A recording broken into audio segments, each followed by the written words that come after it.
À la une de l'actualité, Conseil des ministres, hier mercredi, le gouvernement a salué la suspension du mot d'ordre de grève des syndicats de fonctionnaires et s'est félicité de la poursuite du dialogue social.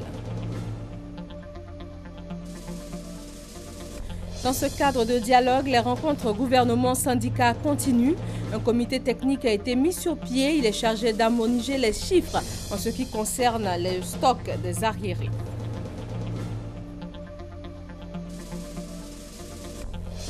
Le nouveau président gambien est attendu à Banjul ce jeudi. Adama Barrow, toujours en exil à Dakar à la suite de la crise post-électorale qui a touché le pays, peut désormais prendre ses fonctions à la tête de l'État gambien. Bonjour à tous, merci d'être avec nous sur RTI 1 ce jeudi 26 janvier. Le gouvernement ivoirien a salué au cours du Conseil des ministres d'hier la suspension du mot d'ordre de grève lancé par certaines organisations syndicales et se félicite de la poursuite du dialogue social.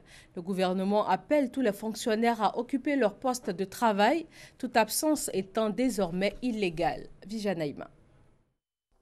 Le Conseil des ministres hebdomadaire, réuni ce mercredi 25 janvier au palais présidentiel, sous la présidence du chef de l'État, s'est à nouveau prononcé sur la situation de malaise social engendrée par la grogne des militaires, la grève des fonctionnaires, les informations alarmistes propagées sur les réseaux sociaux.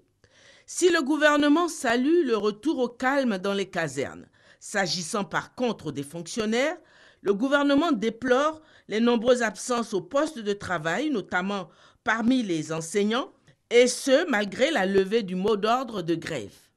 Le gouvernement salue la suspension du mot d'ordre de grève lancé par certaines organisations syndicales et se félicite de la poursuite du dialogue social. En conséquence, le gouvernement considère que les absences au poste de travail, particulièrement dans le secteur de l'éducation, sont désormais illégales. Le gouvernement demande à tout le monde de reprendre le travail et précise que si le travail n'est pas repris ou si les organisations syndicales ne lancent pas un ordre à leur base de reprise du travail, le gouvernement, à l'issue des discussions résiduelles qui sont en cours, prendra acte de la rupture des négociations et ramènera toutes les parties au texte de loi qui régissent notre pays. Le gouvernement, une nouvelle fois, appelle les fonctionnaires et les syndicats de fonctionnaires à faire preuve de modération dans leurs revendications exigeant le paiement par l'État aux fonctionnaires des arriérés d'avancement de 2009 à 2011. Il faut préciser que les salaires étaient bloqués depuis 1988 et n'ont été débloqués qu'en 2014 par le président de la République, par la volonté du chef de l'État, le président de la République. Cette mesure coûte aujourd'hui, en année pleine à l'État de Côte d'Ivoire, 245 milliards de francs CFA. Il faut bien indiquer qu'au moment où se prenait cette décision de déblocage des salaires, un accord avait été obtenu avec les organisations syndicales. Accord qui a fait l'objet d'une attestation du gouvernement que je vous présente ici. Et cette attestation indique clairement que ces organisations acceptaient d'abandonner les arriérés liés au paiement partiel jusqu'en 2013 des mesures actées. Qu'est-ce que cela veut dire concrètement? Quand il y a cet accord en 2014, le chef de l'État accepte de prendre en charge les arriérés depuis sa présence à la tête de l'État de Côte d'Ivoire. Il accepte de prendre en charge les arriérés depuis 2012. Et à la date d'aujourd'hui, tous les arriérés, 2012 jusqu'à maintenant, sont entièrement payés. C'est cette vérité qu'il faut que la population sache. Et qu'au moment où se signait ce document, donc le 5 mai 2014, les syndicats étaient d'accord pour ne plus reparler des arriérés, du stock d'arriérés qui précédait donc 2012. Nous sommes donc tous surpris aujourd'hui de voir ressurgir des questions qui ont déjà été réglées. Le gouvernement adresse par ailleurs une mise en garde aux auteurs de SMS alarmistes sur les réseaux sociaux. Le gouvernement a relevé que depuis quelque temps, des SMS alarmistes sont envoyés à tout le monde en vue de troubler la quiétude de nos concitoyens. Des informations fausses sont répandues dans la presse. Des SMS, évidemment, alarmants sont envoyés à tout le monde. Tout cela pour créer une situation de trouble chez les populations. Le gouvernement tient à mettre en garde les auteurs de SMS. Chaque fois que nous le disons à l'avance, on ne nous entend pas. Le jour où il y aura des personnes arrêtées, on va commencer à dire « oui, on a arrêté des gens, il faut les libérer ». Donc, nous préférons, actuellement où personne n'a encore été arrêté de ce fait-là, nous préférons attirer l'attention sur le fait qu'il est possible de remonter à certains des auteurs de ces SMS. Et dans le cas où certains seraient pris, c'est la rigueur de la loi qui s'appliquera. L'autre actualité qui a focalisé l'attention du Conseil des ministres concerne les conclusions du groupe de travail sur les entreprises d'agro-business. Le gouvernement s'est prononcé. Il est important que nos populations sachent que tout ce qui est trop beau, malheureusement, n'est pas réaliste. Tout ce qui est trop beau doit cacher quelque chose.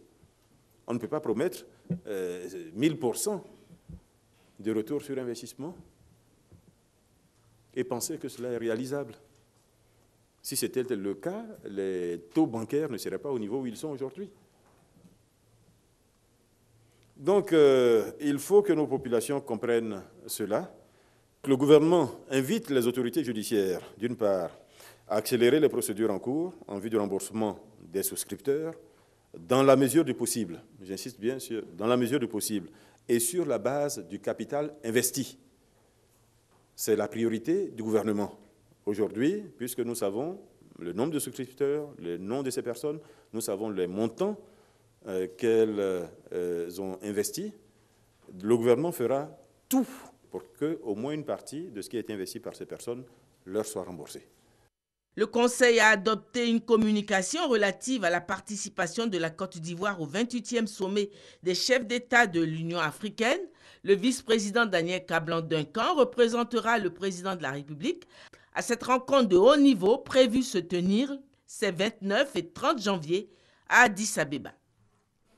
Les négociations gouvernement-fonctionnaires se poursuivent. Les deux parties se sont rencontrées hier après-midi.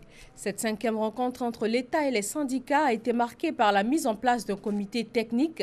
Il est chargé d'harmoniser les chiffres concernant le stock des arriérés. Grâce Kando.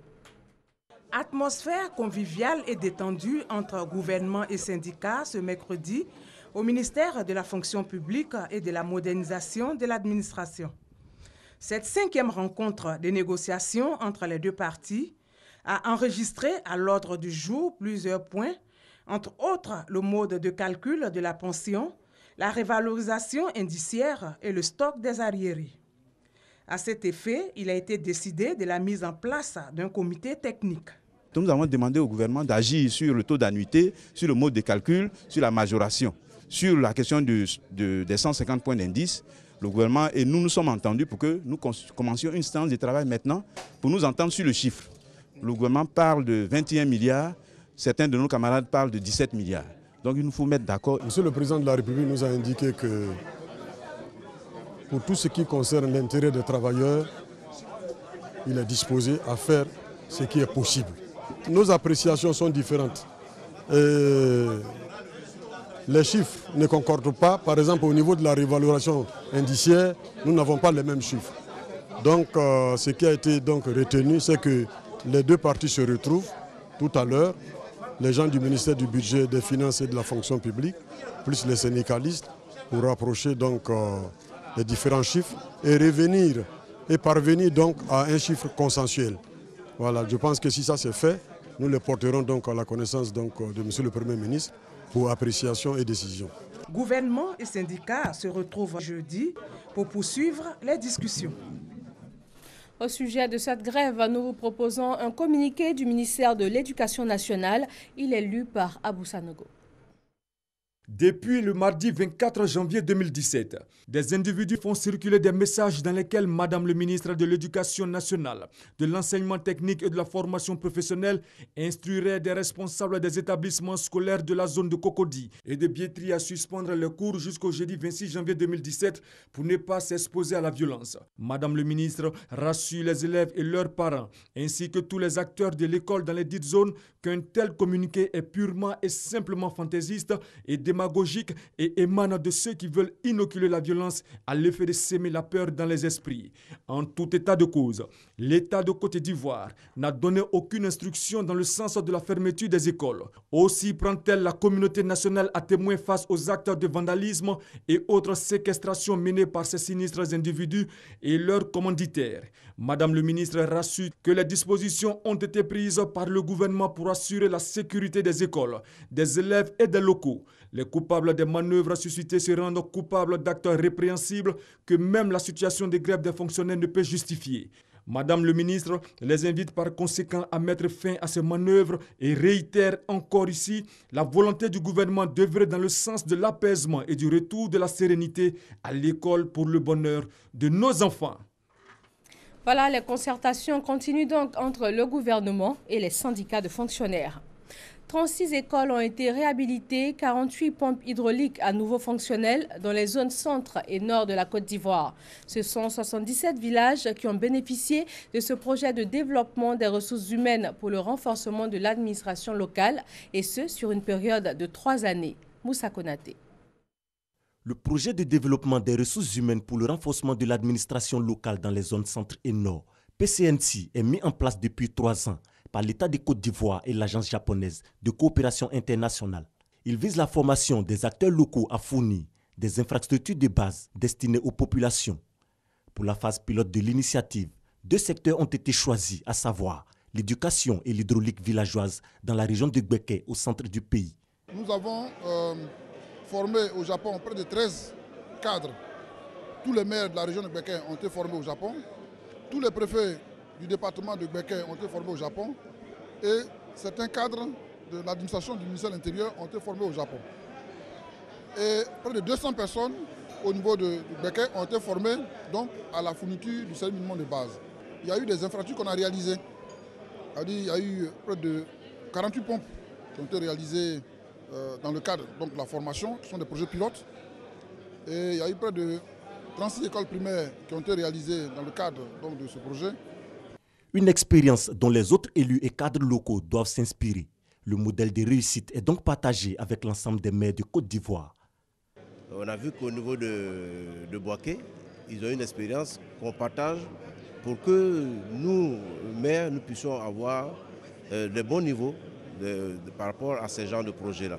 En venant à ces rencontres-là, nous allons peut-être avoir de nouvelles dispositions et puis nous impliquer plus dans la gestion de nos projets. Le PCNC a débuté en novembre 2013 pour un délai de 3 ans. Il est prorogé de 5 mois. L'ambition est de faire bénéficier le dit projet à d'autres collectivités. Salon international Shield Africa 2017. Cette rencontre d'Abidjan consacrée aux questions de défense et de sécurité va durer 4 jours. Plus d'une centaine de participants sont venus de 62 pays du monde, dont 39 pays africains. Ils planchent sur les avancées technologiques en matière de défense et de sécurité. Abou Sanogo. Le 4e Salon international de sécurité et de défense Shield Africa 2017 est une plateforme de rencontre des professionnels de la défense et de la sécurité en Afrique. L'objectif étant de pallier les insuffisances en matière de sécurité et de défense. Présidant l'ouverture de l'événement, le ministre d'État, ministre de l'Intérieur et de la Sécurité Ahmed Bakayoko a salué la présence des industriels et délégations venues de plusieurs pays d'Afrique, d'Europe, d'Asie et d'Amérique. La force d'un pays, ce n'est pas l'actualité d'un jour ou d'une semaine. Ce sont des piliers plus solides. Et les fondamentaux de la Côte d'Ivoire demeurent solides. Et sur l'instruction du président, nous travaillons à apporter des solutions durables. Ce que l'investisseur regarde, des grands investisseurs, c'est la confiance durable. Face aux menaces sécuritaires, Ahmed Bakayoko appelle à la vigilance. Nous ne devons pas perdre de vue la menace sécuritaire, qui est une réalité. Les événements récents à Gao, au Mali, nous interpellent à plus de vigilance. Donc j'invite nos forces à redoubler de vigilance pour faire face à ce vrai défi du siècle nouveau. C'est pourquoi nous travaillons à ce qu'on appelle l'identifiant unique en Côte d'Ivoire. Faire en sorte que tout individu sur notre sol soit rattaché à un numéro, à une adresse, à une photo, à une empreinte. Plus de 120 prestataires exposeront durant ces 4 jours sur les avancées technologiques en matière de sécurité et de défense. Tournée de sensibilisation du chef d'état-major général des armées. Le général Sékou Touré a rendu visite aux différentes unités des forces armées de Côte d'Ivoire. Dans les casernes, il a appelé les troupes à l'apaisement et à la discipline au sein de l'armée ivoirienne. Abou Sanogo. L'objectif de la tournée du chef d'état-major général des armées dans les casernes est de rapprocher la hiérarchie militaire de la troupe, relever ses préoccupations et surtout voir les conditions de travail des soldats.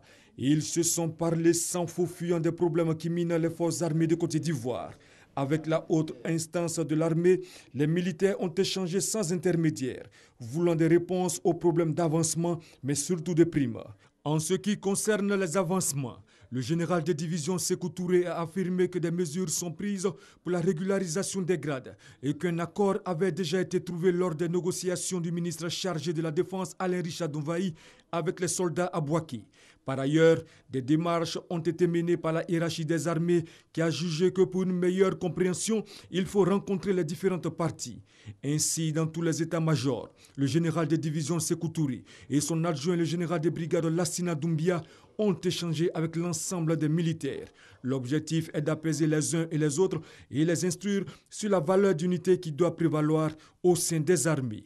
Je suis venu vous dire de faire preuve de dépassement et de faire appel à toutes vos qualités de militaires et de citoyens modèles. De tout mettre en œuvre pour ramener le calme. Vous constituez pour nous notre préoccupation majeure. Il s'agit pour nous de faire en sorte que chacun de vous puisse se sentir bien à l'aise, en sécurité et épanoui.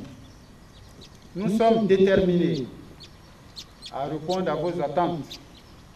Je précise encore que tout cela doit se faire dans l'ordre, la discipline militaire, dans une ambiance sereine, faite de confiance les uns dans les autres et sûre de confiance dans les chefs. Le chef d'état-major général des armées se rendra dans les prochains jours dans les villes de Korogo, Bouaké, Daloa et San Pedro à la rencontre de ces hommes. C'est à Bouaké que ce mouvement de mécontentement des soldats ivoiriens avait pris forme et c'est à Bouaké que ces soldats ont décidé de se lancer dans une campagne d'apaisement. Ils ont promis aux populations de veiller à leur sécurité et à leur quiétude. Kader Sogodogo. Après un mécontentement exprimé par de nombreux coups de feu et de nombreux autres actes de violence qui ont créé panique et psychose dans le pays, les soldats des forces armées de Côte d'Ivoire implorent la clémence des populations. Je voudrais, au nom de mes camarades, demander pardon pour nos manquements à la discipline militaire. Nous prenons ainsi l'engagement de nous mettre aux ordres de la hiérarchie militaire et d'intégrer désormais en nous les grands principes qui fondent les armées, à savoir la discipline, l'obéissance, l'honneur, l'éthique, le respect de soi et d'autrui. La hiérarchie militaire tient également à rassurer la population quant aux mesures qui seront prises pour le maintien de l'ordre et de la discipline dans les casernes. Je voudrais vous rassurer de la ferme volonté du commandement de poursuivre l'instruction et le renforcement des capacités de nos hommes sur le droit en général, sur les droits de l'homme en particulier, et sur la déontologie du métier des armes, afin de faire d'eux des citoyens et de professionnels complets et compétents. Une cérémonie de pardon saluée par les autorités présentes avec des bénédictions faites par les guides religieux. Et c'est sur une image des femmes offrant le drapeau de la Côte d'Ivoire aux militaires que la cérémonie a pris fin. Élections législatives partielles à Divo et à Quibli ce samedi 28 janvier. Le scrutin du 18 décembre dernier a été invalidé dans ces deux localités. La campagne électorale pour cette élection partielle est ouverte. Le préfet a rencontré les candidats. Mamadou Kouassi. Ce samedi 28 janvier 2017, les 56 000 électeurs de la commune de Divo vont choisir leur seul représentant au Parlement. Une élection partielle suite à l'invalidation des dernières législatives par le Conseil constitutionnel dans cette circonscription électorale. Pour le bon déroulement de la campagne électorale du scrutin, le corps préfectoral et une délégation de la Commission électorale indépendante, CEI, échangent avec les candidats et leurs représentants, ainsi que les organisations de la société civile. Une rencontre pour exhorter les différentes parties à maintenir le climat de paix qui prévaut dans la région du Lodjibois. L'État fera sa part de sécuriser le processus, mais on ne pourra pas mettre un policier derrière chaque habitant des niveaux. Et c'est pourquoi nous demandons aux candidats, à leurs superviseurs et aux suppléants d'être notre relais auprès des populations pour leur demander de faire en sorte que cette élection ne soit pas une guerre. Gervais Koulibaly, vice-président de la CEI, a assuré les candidats et leurs représentants de la volonté de son institution à garantir une élection transparente et libre. Notre mission, c'est de permettre une élection transparente, équilibrée et claire. Et ensuite, nous avons demandé aux candidats de nous aider à organiser une élection qui soit l'élection où le résultat va refléter la volonté du peuple. Donc il faut qu'ils viennent, qu'ils donnent les consignes à leurs électeurs, à leurs partisans de venir en paix. Parce que ce n'est qu'une élection et qu'après l'élection, comme nous l'avons dit tout à l'heure, la Divo doit continuer.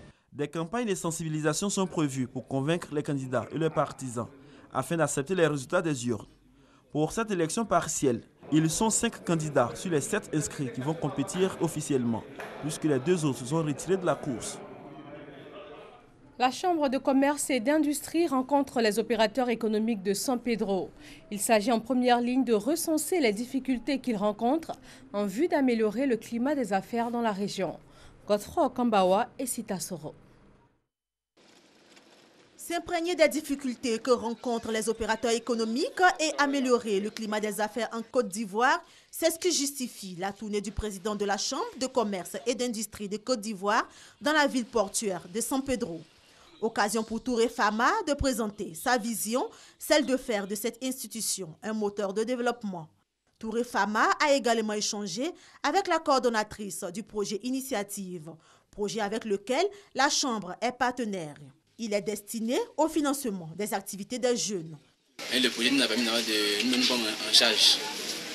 C'est-à-dire ce qu'on ne faisait pas peut-être avant à la maison, on se souvenait souvent, on se souvient aussi, soit au propos de la maison et tout ça. La chambre de commerce, en tout cas, qui nous suit, alors qui nous a permis quand même d'aménager notre compte d'abord. Le cadre que vous voyez là, c'est-à-dire qu'ils nous ont permis de faire l'aménagement. Et ensuite, ils nous ont permis aussi d'avoir du matériel. Puis, en tout cas, aujourd'hui, notre chiffre d'affaires, ça va. Selon le président de la Chambre de commerce et d'industrie, une antenne de l'école de la Chambre de commerce sera implantée à San Pedro les mois à venir. L'initiative vise à renforcer la capacité professionnelle des acteurs du secteur. Africa Femmes Initiative lance officiellement les activités de sa plateforme d'entrepreneuriat féminin. Cette plateforme se donne pour objectif de faire la promotion de l'autonomisation de la femme. Honorina Nigori. La plateforme d'entrepreneuriat féminin vise, entre autres, à favoriser les échanges entre femmes leaders ou aspirant à le devenir, et ce, par le partage de leurs compétences et expertises. Cette plateforme, qui vise à valoriser les femmes entreprenantes, est destinée aux femmes urbaines et rurales désireuses de se lancer dans l'entrepreneuriat. C'est un espace dédié aux femmes pour s'instruire, pour s'informer, pour développer leurs activités. Mais la plateforme, c'est également un espace de réseautage où nous permettons à des femmes de différentes couches sociales de pouvoir fréquenter des femmes qui n'auront pas pu avoir accès en temps normal. Pour la marraine de cette cérémonie, présidente de Femmes de Demain, cette plateforme va permettre aux femmes de s'affirmer. La femme est vraiment le levier du développement pour l'Afrique. Donc je suis très intéressée par ce qui se passe aujourd'hui. Quand les femmes africaines connaîtront leurs valeurs, croiront en elles, elles pourront faire des choses extraordinaires. Je crois terriblement en la FIP et je suis très honorée d'être la marraine de cet événement parce que je pense qu'il produira sur les années à venir de la nouveauté en Côte d'Ivoire et dans le reste de l'Afrique. Devenir le partenaire privilégié des décideurs dans la mise en place de politiques innovantes en matière d'autonomisation de la femme en Côte d'Ivoire, en Afrique et dans le monde est la vision de la plateforme d'entrepreneuriat féminin. Direction la ville de Bouaké, où le constat qui est fait est le même un peu partout dans le pays. Dans les marchés, dans les rues, aux abords des routes, la nourriture est vendue sans précaution d'hygiène particulière. Comment donc préserver l'hygiène alimentaire et partant la santé des populations? Rencontre avec des spécialistes des questions d'hygiène alimentaire avec Déborah Sansou et Charles Tato. Sali, vendeuse d'attiéké au quartier commerce de Bouaké.